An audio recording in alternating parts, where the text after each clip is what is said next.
I wanted to take our first peek at this series. We're going to talk to Tarek El-Bashir coming up in about 50 minutes at 3 o'clock. Covers the Caps for Monumental. In fact, Smokin' Al Koken's going to be joining us on site at City Tap House. He's going to be coming out here to hang with us at 5:20 or so today, a little bit after the party really peaks when we give away those tickets to go to Game 1 tonight to someone who's going to be with us. So if you're at City Tap House, make sure you fill out a opportunity to win the raffle. But I want to look at what you feel really good about going into this series, Caps-Canadiens, and what you feel bad about. I'll start, Danny. You know that the narrative right now is that the Caps played terribly down the stretch. And I've made it very clear I don't really care that much about that because I'm not sure that I believe in momentum going into a postseason in hockey. But part of the reason they have played badly down the stretch, or less good, I guess, would be a better way to put it, is that they haven't been healthy.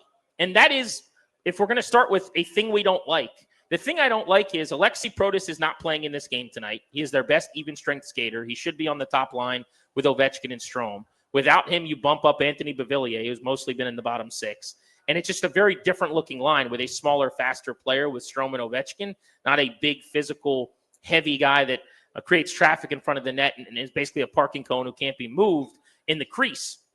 And I think about this from the perspective of if you don't have Protas, maybe you get by. You got to be healthy otherwise. They're not going to have Marty Faravari tonight. I don't think they're going to have Marty Faravari in this series. That's an injury nobody's talking about. It's kind of gone under the radar because everyone's been focused on the goaltender, Logan Thompson, and what Protas is going to do. But Faravari might be the most hurt of the three of them. We saw Thompson did leave the ice first. Maybe he's going to play tonight. I think it's 50-50. There's a chance you're going with Lindgren, your backup goalie, a top line without its best even-strength skater, and one of your top four defensemen not playing. Doesn't mean they can't beat Montreal. I still think over a 7-game series, it's going to go deeper than I want it to probably, but you can still make up for those injuries with your depth and get the better of a young, inexperienced team in the playoffs that was picking at the top of the draft the last couple of years that had a renaissance season. I just think it's going to be a lot more difficult than it should have been. And so first thing I don't like is this healthy team all year at the very wrong time is no longer that healthy. Here's something that I like. Last year happened. That nasty taste in their mouth, that battery acid in their mouth after missing the playoffs the season before, having to do everything possible just to make it, a la what Montreal, frankly, had to do down the stretch, and you were summarily cast aside by the New York Rangers, the number 1 overall seed. You're the Rangers this year, by the way. You got bullied. You got smacked around. That was so cute. Congrats on making the postseason. It's now grown-up time. Why don't you go sit in the corner and color? They got throttled. They got destroyed. Didn't win a game and were summarily dismissed. For a lot of the guys, a lot of carryover there. I think they know that feeling. Now, some of the vets that were here back in 2018, the Ovechkins of the world, they already know what it takes, and that's kind of not the mystery. But the core of this team that missed the playoffs one year, smacked out last year, there's some acid in their mouth from that. There's some bad taste. They understand what it takes, understand a way to take a young, inexperienced team, one of the youngest teams, if not the youngest team ever to make the postseason. Talk about this Canadiens group, average age barely even 25 years old or not even. Smack them around from the first whistle, from first puck drop. You bully them a little bit, maybe they will. Thing I like, I think the Caps' second line, which might be their best line going into this series on paper, the Pierre-Luc Dubois trio with Connor McMichael and Tom Wilson. It was excellent early in the year. It's a tremendous two-way line. This is a really good defensive trio. McMichael with his speed and ability to get sticks in lanes. Luc Dubois with his physicality and the ability to skate. Same with Tom Wilson, one of the great Power forwards. But First of all, he would be an incredible Power Ranger. He would be. You wouldn't want him as the Red Ranger? I would want him as any Ranger, honestly. One of the great power forwards in the sport, though. I think that line's going to match up with the top line that Montreal throws at you, and that's the Cole Caulfield, Nick Suzuki line. Their number one line with Caulfield, who can fly, and Suzuki, who is their leader in points, who's a star. He beat the Caps with an overtime goal, the only time this season in 3 games that the Canadiens beat Washington. I think that second line, defensively matching up with Caulfield and Suzuki with their size, can give them fits. Now, Caulfield and Suzuki are going to get theirs offensively. I do believe that. But I also think they're a little bit susceptible with how heavy Washington's line is going to be defensively. So I like that group. Something I feel really good about going into the series is that Luc Dubois, Wilson flipped the switch here with McMichael, and they help carry this team. So I started with something I like. Here's what I don't like. Since the Four Nations, this group is 15-12. Every good number has gone down. Every bad number has gone up. goals against, the way they've shot, the way they've scored. They have not simply played near as well. There are reasons for that.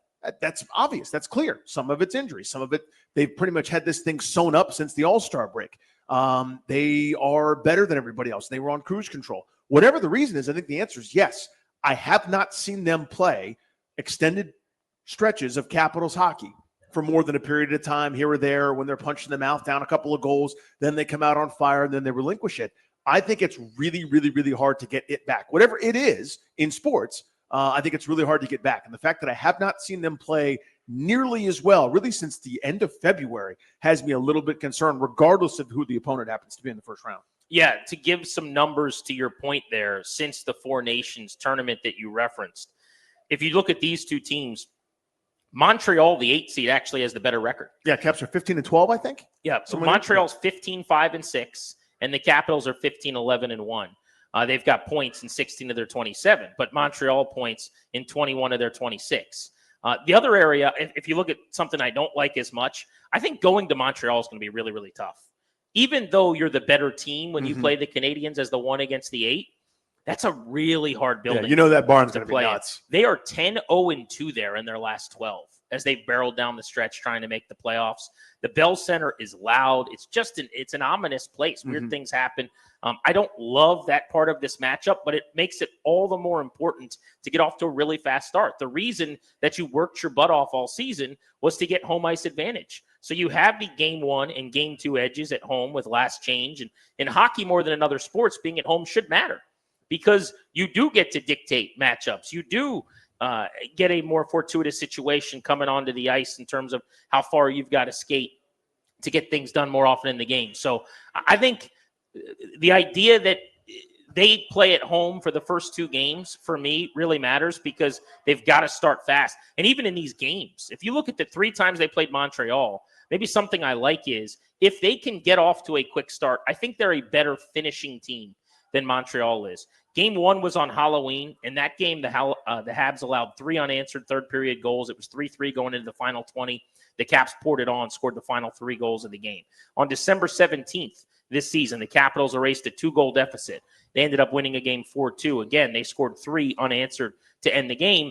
And then on January 10th, the only time that Montreal beat them, they got an overtime game winner. But the Caps were the best third-period team in hockey statistically all year. So if you can start fast and being at home, being able to throw the kitchen sink with all your energy, with everybody behind you to get this series underway tonight should allow you to do that. I think as the game goes on, what this team's done all season long is find their game more and more deeper into the contest. And if they could score the first goal, if they're up 2-1 through 30 minutes or something, I feel even more confident because their best period by far is the third period. Yeah, and that goes to the last thing that I like here is it's a veteran group. They have whatever it is, they've done it. You've got guys that are still hungry, that haven't been to the mountaintop, but have been to the postseason before against this group of neophytes. Again, you touched on this. Montreal's been picking in the top 5 for the last handful of years. They're the team on the rise. Now's a good time to buy stock in them long term. Doesn't mean they got to beat you this year. So whatever happens, good bounce, bad bounce, everything in between, the character of this group, this Capitals team, I've been wildly impressed with, right? They are unflappable. If they have a bad shift, a bad period, a bad week, none of that seems to matter. They always seem to rebound and do what's necessary. This is now time to ramp up that intensity, and there's going to be adversity. A, it's the NHL playoffs. It's what happens. B, you touched on, I wouldn't pick a different group to be able to handle what Montreal is going to throw at them in Montreal than I would with this team, the way that they're built and how steady Eddie they are. Our Caps playoff coverage throughout the show today and throughout this hopefully long run in the Stanley Cup playoffs brought to you by Ace Trim Carpentry. For over 25 years, Ace Trim has been a trusted trade partner for new home builders in the DMV. They specialize in full-service interior trim carpentry, handle everything from supply to installation, turnkey and hassle-free. Contact acetrim.com today. That's Ace Trim, the home builders trade partner. All right, as promised, 20 minutes after the hour, all day long on Grant and Danny, we're going to be giving away a pair of tickets to the second game of this series Wednesday night at Capital One Arena. So right now, caller number 9 at 800-636-1067. You're winning a pair of tickets to Game 2 for the 2025 playoffs, Washington Capitals hockey. This is Wednesday the 23rd, 2 days from now, over at the arena, just a few blocks away from where we're sitting. Tickets and more event information, go to thefandc.com. calm. Congrats to whoever's going to win those tickets right now. You're about to enjoy the best atmosphere in DC sports. Will you just please come win these tickets? Please win these tickets. Please go. Please be loud. Please lose your mind. This is going to be awesome. There's been a bit of a drought. There's a hunger. There's a desire to break through. There's some pressure too. Yeah, and there is on the team. This is a good group to be able to handle that pressure. But I think fans, there's a grace period after you win the championship. And they did win it, by the way, 2018. Took a lot of the poison away. Removed a lot of that built-up steam that was left over in the pipe. Now it's kind of a different group. Not even kind of. It's a different group almost entirely. It's now time to get going again. I think fans are ready for that. If you're going to the game tonight, if you've already got your tickets, come on by the City Tap House in Penn Quarter. That's where we are broadcasting live. I'm going to be walking over with a bunch of fans as soon as we're done to get into the arena tonight. City Tap House, Penn Quarter. We will be giving away 2 tickets on site for tonight's game, raffle style. So you got to come fill out a raffle ticket if you want those and be here when we pull the name at 5 o'clock.